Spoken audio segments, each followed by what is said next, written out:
Fala pessoal, quem está falando é o Rafa Andreatta e hoje no nosso aquecimento do Ultimato eu vou contar para vocês a minha visão sobre a melhor história de viagem no tempo que eu já vi os Vingadores passarem. A história se chama Vingadores Eternamente. Daqui a pouco eu vou contar um pouco mais sobre ela. Não sei o que acontece no Ultimato, a gente não assistiu ainda, então isso aqui não tem spoiler, não tem nada de comentários. Fica tranquilo e roda a vinheta.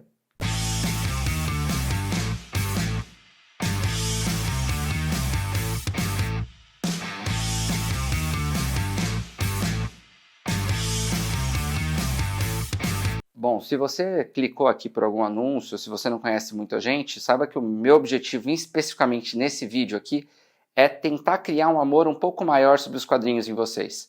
Então eu vou contar uma história que me encantou quando eu tinha meus 15 anos e que novamente eu reli até pra gente fazer um vídeo mais detalhado. Então eu quero mostrar o como é profundo e legal o mundo dos quadrinhos. Então se inscreve se não é inscrito no canal ainda, dá o joinha se você gostar do vídeo, se você não gostar, comenta embaixo para falar o que você achou para a gente melhorar. E a gente te encontra também no Instagram, no @canal Geek com Q. Vamos voltar aqui a 1998. Quem estava escrevendo Vingadores na época era o Kurt Busiek. Ele estava escrevendo a série 3 dos Vingadores, que eu cheguei a comentar no vídeo da Capitã Marvel. E ele era viciadaço em quadrinhos aí desde a adolescência dele. E ele estava muito famoso na época porque ele escreveu Marvels, que foi uma das séries mais famosas aí dos anos 90, desenhada pelo Alex Ross. E aí na época ele estava escrevendo Vingadores, ele recebeu esse convite para escrever essa saga anual. Ele juntou com o Carlos Pacheco, que na época era o desenhista dos X-Men. E ele estava fazendo muito sucesso pelo tipo de arte dele, que era um pouco mais leve, que acabou sendo uma marca, e até hoje famosíssimo, foi na CCXP. A minha revista, ela tá autografada por ele aqui, né, tá aqui marcado, e puta, gente boníssima, conversei de boa com ele, autografou o Cisma pra mim também, foi animal. No Brasil, ela saiu, na época, foi em 2001, né, então ela foi escrita no final de 98, durante o ano inteiro de 99, e ela lançou aqui praticamente um ano e meio, 2 anos depois, na época, pela editora Abril. Nessa revista aqui, Super-Heróis Premium, Grandes Heróis Marvel, começou na número 6 e finalizou na número 16. Então foram 11 revistas, a última só que ela tem 2 capítulos de uma vez. Na época, esse formato aqui foi extremamente polêmico, porque esse formato foi a primeira vez que eles colocaram quadrinhos que eram R$2,50 a R$10, vendendo um mix inteiro de histórias, num formato mais premium. Muita gente desistiu de colecionar quadrinhos. Na época, acabei escolhendo, fui na Grandes Heróis Marvel por conta do Demolidor e do Justiceiro, e aí por desde Lambuja consegui pegar os Vingadores juntos, e tem muita coisa boa. Aliás, essa série aqui, esse mix, era Hulk, Homem de Ferro, Capitão América, Justiceiro, Demolidor e Vingadores, era fantástico, assim, um negócio que se saísse hoje eu compraria mensal, que hoje é uma coisa que eu não compro. E, mais recentemente, ela foi lançada pela Salvat, em 2 partes, né? Teve a parte 1 e a parte 2. Meio salgadinho para quem comprava, não vai gastar menos do que R$70, R$80 comprando as 2 hoje. Bom, e do que se trata a história? Antes de eu falar exatamente do que se trata a história, era importante explicar para vocês quem é o Rick Jones. O Rick Jones, ele é um personagem, é um humano normal, sem poder nenhum, que ele uniu os Vingadores, lá em Vingadores número 1. Com o passar do tempo, ele continuou amigo, ele frequentava a mansão dos Vingadores, foi um cara mais próximo, e ele acabou se tornando o hospedeiro do Capitão Marvel. E aí ele tinha um bracelete, que quando ele batia o bracelete, ele trocava de corpo junto com o Marvel, e aí um deles ia para a zona negativa. O que acontece é que ao passar do longo da vida do Rick Jones, ele acaba tendo um confronto com o Hulk, e o Hulk quebra as pernas dele, na verdade não as pernas, quebra a coluna, deixando ele tetraplégico, e aí ele entra num coma por alguma febre que ele está tendo. Os Vingadores preocupados, porque o cara era amigo deles, pega ele e leva até uma base na Lua, onde tem a Inteligência Suprema, que ela estava escondida lá, que os Vingadores tinham guardado depois da Guerra Kree-Skrull.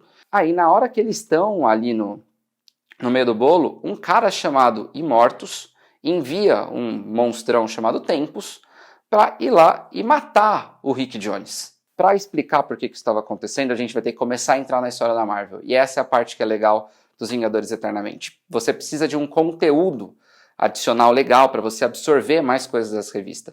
E o primeiro desses conteúdos que eu vou falar aqui é a Guerra Kree-Skrull.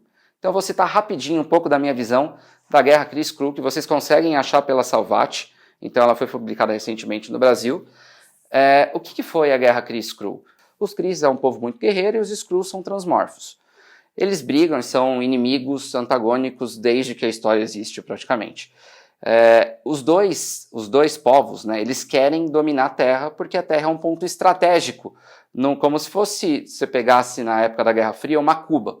E aqui é uma trama onde você não vê claramente a guerra entre os dois, você não chega a ver um confronto tão direto entre Kree e Skrulls, não espere por isso, mas você vê os Vingadores sendo manipulados pelas duas áreas e com problemas acontecendo para eles sem saber de onde vem.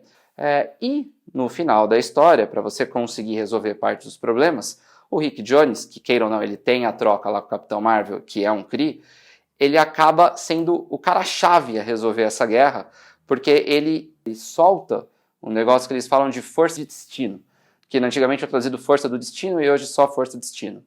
O que é isso? É tipo um sétimo sentido, se você pensar. Até tem umas horas no quadrinho de Vingadores Eternamente que lembra muito Cavaleiro do Zodíaco. Parece que, putz, beleza, elevei meu cosmo, atingi a força do destino, agora eu consigo ter um poder maior do que o normal. E o que acaba acontecendo nesse meio tempo com essa força do destino, ele acaba tendo dois poderes diferentes.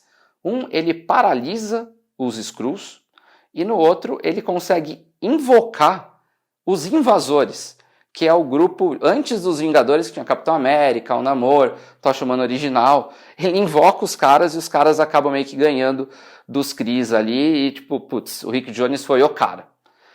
Passado esse tempo todo, por que o Immortus, agora voltando a Vingadores Eternamente, por que o Immortus vai atrás dele?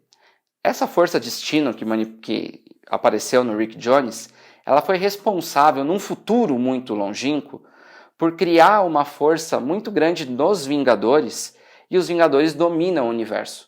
Mas eles não dominam o universo de boa. Eles dominam o universo invadindo os planetas, dizendo que eles estão brigando pela liberdade e matando geral. Então, na prática, você acaba vendo os Vingadores do futuro como futuros vilões. E o Immortus, ele é um cara que ele tá cruzando todas as linhas cronológicas e ele tá vendo que, não faz sentido os Vingadores estarem com tanto poder assim. Eu preciso acabar com esse Rick Jones e acabar com essa força do destino antes que ela se arraste para os outros Vingadores. Bom, explicado o contexto da história, acontece a parte que é o core da revista. Então, o Immortus vai atrás do Rick Jones para matar ele.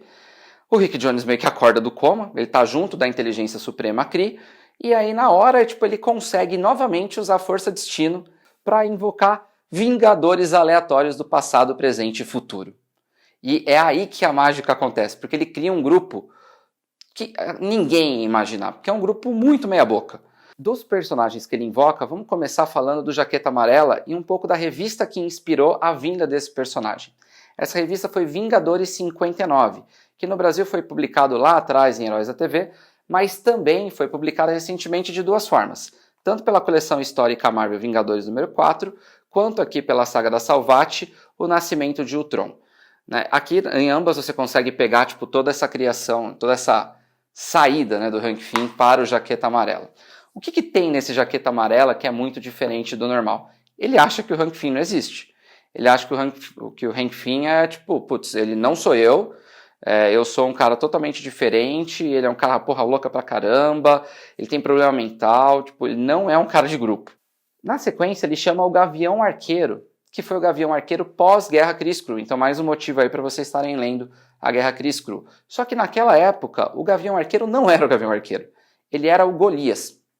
Ele tomava um soro e esse soro fazia ele crescer. Então, na verdade, ao invés de usar arco e flecha, ele virava um cara gigante e saía na porrada. Esse era o Clint Barton que a gente teve naquela época da Guerra Kree-Skrull. Só que no final da Guerra Kree-Skrull, ele meio que perde esse poder, porque o Hank Pym saiu dos Vingadores e ele não tem mais o soro para tomar. Então ele meio que perde o poder e ele volta a usar flecha. Só que ele volta a usar flecha mesmo. Sem flecha especial, é flecha de índio mesmo. Depois ele chama o Capitão América, de 1974, da saga do Império Secreto, que vocês também conseguem pegar aqui pela Salvati, que é ele logo depois de descobrir que um dos líderes do Império Secreto que ele estava enfrentando era um dos caras altos do governo. E o cara se suicida na frente dele para não deixar vazar nada. E nessa época, a Capitão América tá assim, faz sentido eu estar defendendo esse país? Não faz sentido defender a América se a América tá querendo destruir do mesmo jeito. E aí é bem a fase que ele desiste de ser o Capitão América, ele vira um nômade. Então a gente tem um Capitão América desiludido com a vida, com o mundo e que não quer liderar. E é curioso que algumas vezes a galera olha pro Capitão, vou fazer isso aqui. Ele, tá bom, pode fazer. Tipo, não precisa, não pergunta, não sei o que eu quero. Então ele é um cara que está se lamentando. Além disso, a gente entra com o Homem-Formiga /Gigante, com a Vespa, ambos de 1998, da época que o Kurt Busiek estava escrevendo Vingadores, são exatamente os mesmos, assim como o Rick Jones é o mesmo da mesma época, até porque ela é cronologicamente correta, a saga ela acontece ao mesmo tempo que ele estava escrevendo os Vingadores, acontece numa revista paralela, mas está na mesma timeline, e mais dois personagens do futuro, que um é a Soprano ela é dos Thunderbolts, então vocês devem já ter visto ela, aparece até no Marvel Ultimate Alliance, e no futuro, tipo, ela deixa de ser uma Thunderbird e ela entra pros Vingadores, fica brother da Vespa e tal. Então, pra ela, tá ali, tipo, é meio que, tô com meus amigos. Pros caras que estão lá, putz, essa mulher é vilã, por que ela tá com a gente aqui? E você tem também o Capitão Marvel, que é o filho do Capitão Marvel, e não o Capitão Marvel clássico, que tem até a saga da morte dele, a morte do Capitão Marvel, que inclusive foi uma das poucas mortes de verdade que a gente teve nos quadrinhos. Bom, além dos Vingadores, eles também ganham a ajuda do Kang. Kang, o Conquistador, é um dos principais vilões dos Vingadores, isso de muito tempo. Ele é um dos viajantes do tempo. Então ele sabe o que vai acontecer, ele volta ao passado, ele tem toda uma birra com os Vingadores, então... Só que ele também gosta dos Vingadores, então é meio estranho a dualidade dele. Mas ele é o Immortus. O que eu quero dizer com isso? O Kang, ao passar do tempo no futuro, se transforma no Immortus. E ele, olhando o que ele vai se transformar, ele fala, não quero me transformar nesse cara. Porque eu acho que os Vingadores e todas as linhas temporais que foram criadas são importantes. Eu vou ajudar eles. Então o Kang junta com os Vingadores para ajudar eles. Além do Kang, que é o Immortus do passado, você tem mais um outro personagem chamado Libra, que nada mais é do que um cara que fica em cima do muro.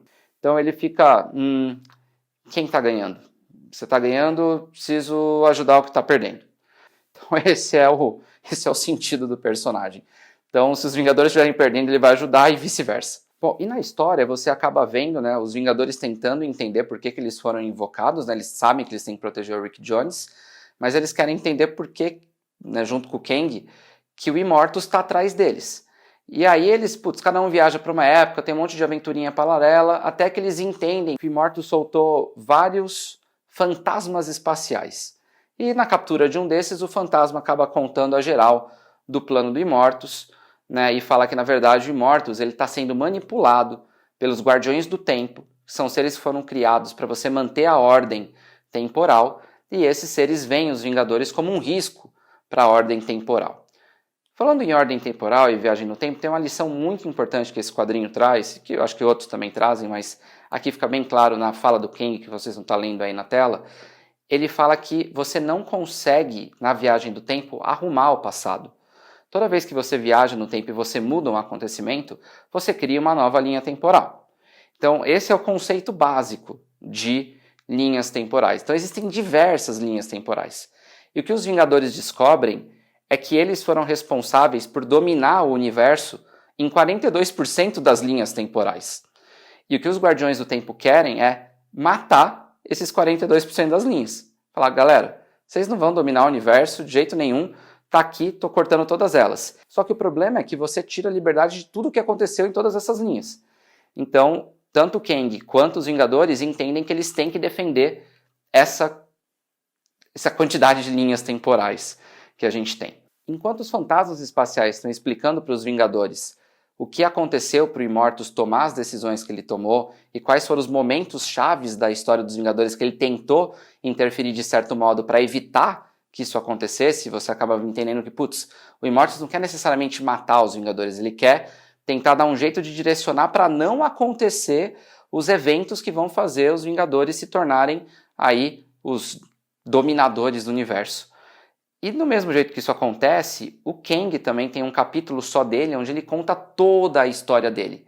E do porquê ele é contra essa visão do Immortus e ele quer impedir o Immortus de afetar as cronologias. Então você acaba tendo um carisma maior pelo Kang. Assim como os outros personagens que a gente tem pelos heróis, porque como eles todos são muito destruídos, eles precisam melhorar ao longo do tempo, você acaba vendo a evolução dos personagens e criando vontade de ver, putz, não, agora sim ele tá melhorando, ele vai voltar a ser aquele cara que ele era, agora, tipo, putz, a equipe vai encaixar. E outra coisa que eu adorei nos quadrinhos, eu não vou dar nenhum tipo de spoiler, até o capítulo 10, você não sabe quem tá certo. Se o Immortus tá certo, se o Kang tá certo, se os Vingadores estão de fato certos ou não. Então você só começa realmente a conectar todos os pontos de uma vez no capítulo 10 de 12. Né? E aí depois você vai para a porradaria final. Então aqui, ó, só para a gente recapitular a ordem do que a gente falou. Para vocês aproveitarem o máximo de Vingadores Eternamente, vocês deveriam começar lendo A Guerra Kree-Skrull, para pegar muito sobre quem é o Rick Jones, entender um pouco da Força Destino e também conhecer os Vingadores da época, que já tem o Gavião Arqueiro que vai participar. Também é interessante vocês lerem a origem do Jaqueta Amarela, para entender como que ele ficou louco daquele jeito. São duas histórias, é algo rápido e não é difícil de encontrar. Também é interessantíssimo vocês lerem de 74 o Império Secreto, do Capitão América, para entender como ele ficou tão desiludido e tão desacreditado quando vocês estão vendo no quadrinho. E se vocês quiserem continuar os Vingadores Eternamente, porque eles são da cronologia oficial, na hora que termina Vingadores Eternamente, o Rick Jones ele tem uma fusão com o Capitão Marvel dessa história. E aí você lança a revista solo do Capitão Marvel, que inclusive foi lançada no Brasil, dentro de Quarteto Fantástico e Capitão Marvel. Aqui começa a partir da número 1 do Capitão Marvel, dá para começar a partir daqui e entender o que acontece com a história do Rick Jones dali para frente. Bom, pessoal, era isso. Espero que vocês tenham aproveitado. Tipo, é uma linha... não é tão linear para contar. Eu tentei contar a história de uma forma que vocês criem a vontade de querer ler, sem dar spoiler de fato do que acontece. Valeu, pessoal. Um abraço.